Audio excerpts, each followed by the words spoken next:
Buenas, ¿qué tal? Mi nombre es Rafael Mora y en esta ocasión voy a explicar un tema de ética de la investigación, para lo cual vamos a compartir la pantalla. Aquí se puede ver la diapositiva para el Congreso Internacional de Investigación e Innovación, segunda edición 2024. Mi nombre es Rafael Mora Ramírez y en esta ocasión hablaré de este tema, la ética de la investigación en humanidades y ciencias sociales, una exploración necesaria. Yo soy de la Universidad Nacional Federico Villarreal y agradezco mucho la invitación, la consideración del trabajo para poder compartir en este lapso de 15 a 20 minutos algunas de mis impresiones. Bueno, sucede que existen los comités de ética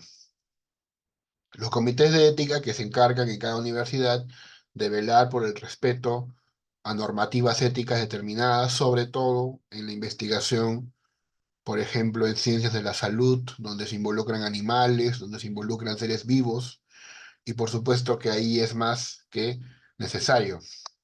Pero claro, en este caso nosotros queremos saber si existen también estos urgentes criterios en el ámbito de las ciencias sociales. Es básicamente lo que nos preocupa porque no queda muy claro a qué se debería actuar con ética en ciencias sociales. No en todas, obviamente, no solamente en algunas de las que vamos a ocuparnos. Bueno, básicamente los principios que guían la integridad, como se ve en la siguiente imagen: la honestidad, rigurosidad, imparcialidad, transparencia, respeto y responsabilidad. Es una línea de valores pues, que trasciende, en este caso, a las diversas disciplinas científicas y también humanísticas. Han habido problemas cuando uno evalúa ciertos proyectos de investigación. Quien les habla forma parte de un comité de ética. Y a veces, pues, las fallas son demasiado evidentes, demasiado saltantes. Por ejemplo, que en un proyecto se prometan cosas que exceden los límites de un proyecto. Obviamente ahí estamos o bien pecando de ingenuos o bien prometiendo cosas que, pues, no se van a cumplir. Por eso siempre se busca la coherencia entre la metodología y los objetivos que se van a conseguir. Los principios fundamentales de la bioética, finalmente, que son los que se van a considerar para analizar el trabajo de la investigación social, son estos que ven acá: el de respeto por las personas, en este caso su autonomía, buscar su beneficencia y evitar pues hacerles daño, y finalmente que haya justicia, que la investigación esté guiada por la búsqueda de la justicia, que se evite la explotación de los menos favorecidos. Acá hay un caso que quiero someter a su consideración, que es el de un antropólogo o un estudioso de las ciencias sociales que tuvo la idea de ir a, digamos, difundir su religión o sus convicciones religiosas en una cierta isla en la que se cuenta que hay tribus no contactadas. Y bueno, el resultado fue funesto. Murió, murió. Pero claro, acá obviamente se pregunta si esta persona, digamos, tiene la necesidad, tiene la obligación de, pues, hacer un trabajo de evangelismo, sobre todo en tribus no contactadas. Obviamente esta pregunta tiene significado en estos tiempos, no en la época, por ejemplo, en la que se invadió sistemáticamente este continente americano y que pues nadie lo preguntaba, ¿no? Bueno, hoy día sí existen esos respetos Y la pregunta es obvia, ¿no? ¿Para qué harías eso? ¿Para qué irías a una tribu con sus valores, con sus creencias, a impartirles alguna religión? Claramente ahí no se respeta la autonomía, pero tampoco se justifica pues la muerte de este explorador. Vamos a ver por disciplina, ¿qué se pide a nivel ético? En antropología, entender el tema del consentimiento informado. Cuando uno vaya a investigar ahí, buscar eso, consentimiento informado. Que uno no esté grabando sin que sepa el otro, ¿no? Eso es importante. En arqueología, buscar pues eh, que no se trafique con los objetos encontrados, por ejemplo, también sería parte de su ética. En el caso de la filosofía, ser íntegro intelectualmente, ser íntegro, que, por ejemplo, uno no se atribuye ideas que no son suyas, no caer en plagio, por ejemplo. Han ocurrido dificultades, ¿no? Aquí las diapositivas que están viendo, y lo tengo que reconocer, son sacadas de las clases del profesor Gustavo Romero, un filósofo argentino muy interesante. Y bueno, aquí las muestro, que son casos también relevantes para lo que estamos comentando. El caso de Sokal, o la estafa de Sokal. Sokal escribió un artículo a una revista con un título disparatado y con una serie de ideas disparatadas, pero bueno, como era Sokal, como tenía cierta relevancia académica, lo publicaron. Y luego Sokal denunció esto, que él simplemente había escrito cualquier pachotada, ¿no? Y la revista pues quedó en ridículo, ¿no? Ese es, por ejemplo, un caso para pensar acerca de qué tan atentos están los filtros en las revistas. Lo mismo ocurrió en este trabajo de Peter Boghossian y otros, en la que se intentó publicar artículos y algunos de ellos fueron publicados, algunos de ellos que sostenían tesis como por ejemplo el racismo, digamos, eh, tesis pues nefastas, nefastas. Entonces se revela que algunas revistas publican cosas si va de acuerdo a su línea temática o a su línea ideológica tal vez. Y este último, que es el tema de los hermanos Bogdanov, que escribieron un artículo de física y que fue publicado y que por este artículo obtenieron su grado de doctor, pero que luego a la revisión que se hizo posterior indicó pues que eran también, ¿no? Temas sin sentido, ¿no? Solo que a diferencia de Sokal, Sokal reconoció que eran cosas absurdas. Estos señores no, o sea, pensaban que lo que estaban haciendo era algo válido y accesible, ¿no? Entonces, también, ¿no? A veces se publica por fama, entonces, como me están enviando famosos artículos, no sé, pues se me ocurre que Harrison Ford quiere enviar un artículo a una revista peruana, y la revista obviamente le va a publicar, ¿no? Sin ponerle peros, ¿no? Porque es Harrison Ford, ¿no? Y eso es no ético, eso no es ético. Bien. Acá hay algunos de las citas que acompañan a los trabajos indicados. Por ejemplo, en el caso de los Bogdanov, aquí se ve un trabajo, ¿no? Se ve una cita interesante. Mira, el trabajo de los Bogdanov es significativamente más incoherente que cualquier otra cosa publicada, pero el creciente bajo nivel de coherencia en todo el campo les permitió pensar que habían hecho algo sensato y publicar, por ejemplo, ¿no? Es decir, la crítica acá es fuerte, el trabajo de los Bogdanov es incoherente. Bien, continuando con esto que debería ser la ética por cada disciplina. En el ámbito de la lingüística, de nuevo, el consentimiento informado, sobre todo, eh, intentar pues que las lenguas no se extingan, también sería parte de un interés ético. La literatura, también que se entienda que cada obra tiene un contexto, no caer en lo que algunos llaman anacronismos, por ejemplo, es importante. Y la historia, en el ámbito de la historia, pues ser respetuoso con la representación del pasado, tratar de ser preciso, no caer en exageraciones, bueno, también eso forma parte de la ética. ¿Qué desafíos existen? Pueden haber conflictos de interés, por ejemplo, que los investigadores tengan parientes, ¿no?, dentro de la editorial. El plagio también es un desafío. Y manipular datos, es decir, que si los datos no me dan la razón, de alguna forma moverlos para que produzca un resultado que me convenga. Eso también es parte de la deshonestidad. Hay revistas que toleran cierto nivel de similitud. Por ejemplo, acá hay una revista que dice que 25% les parece aceptable.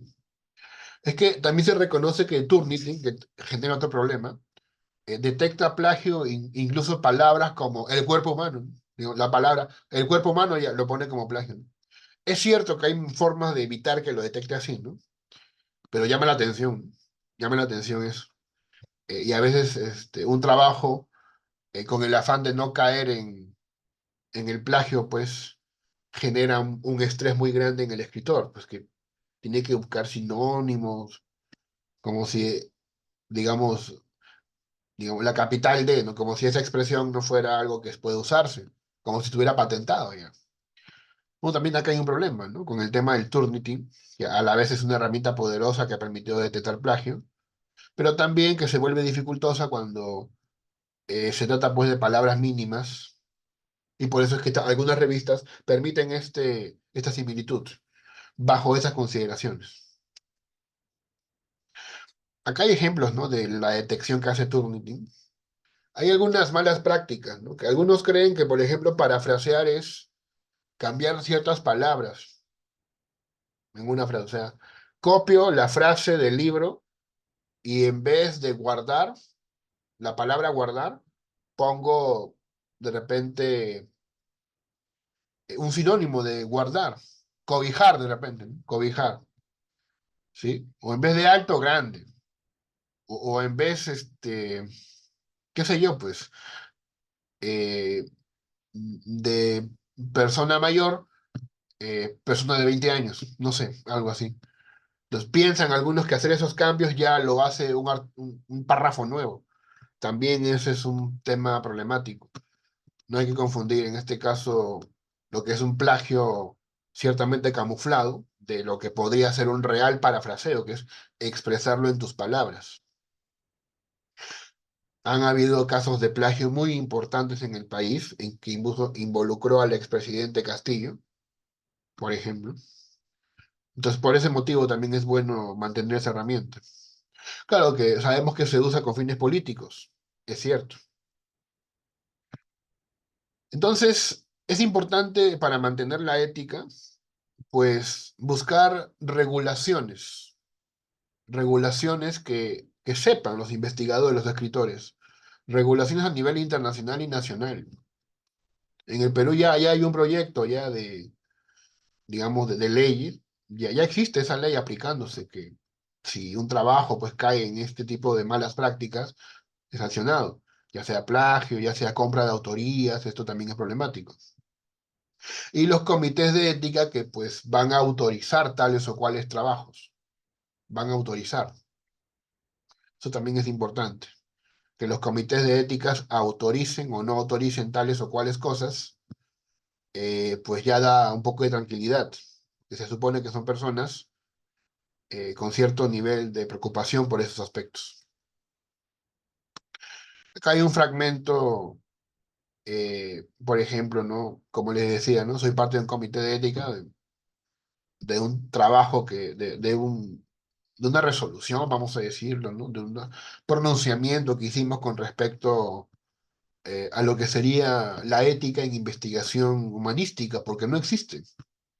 No existe, digamos, a diferencia de ciencias de la salud, donde hay una exigencia de, por ejemplo, decir, ¿no? Que no se ha dañado a ningún animal, a ningún un ser humano, o en ciencias sociales, donde también se exige que se ponga, pues, consentimiento informado, en ciencias humanísticas, vamos a decirlo así, no hay, digamos, una especie de formato para llenar, para que uno manifieste su compromiso ético. Ahí hay un tema interesante. Eh, o sea, si se considera que ser ético es no caer en plagio, no prometer cosas que no se van a lograr con el artículo, por ejemplo, ahí, pues no existe claridad sobre lo que significa ser ético o no. Por eso que, pues debería, ¿no? Debería eh, ser esto más explícito. ¿A qué se refieren con las cuestiones éticas en la investigación humanística? Más allá del plagio, de repente, ¿hay algo más o es eso? Es respetar las ideas, por ejemplo, ¿no? Eso también debe quedar claro.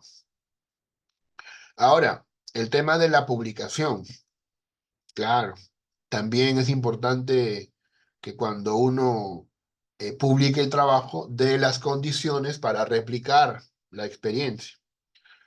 Ahora bien, también sería bueno que hubiese acceso abierto, que las publicaciones estén disponibles para todos, pero sabemos que no es así.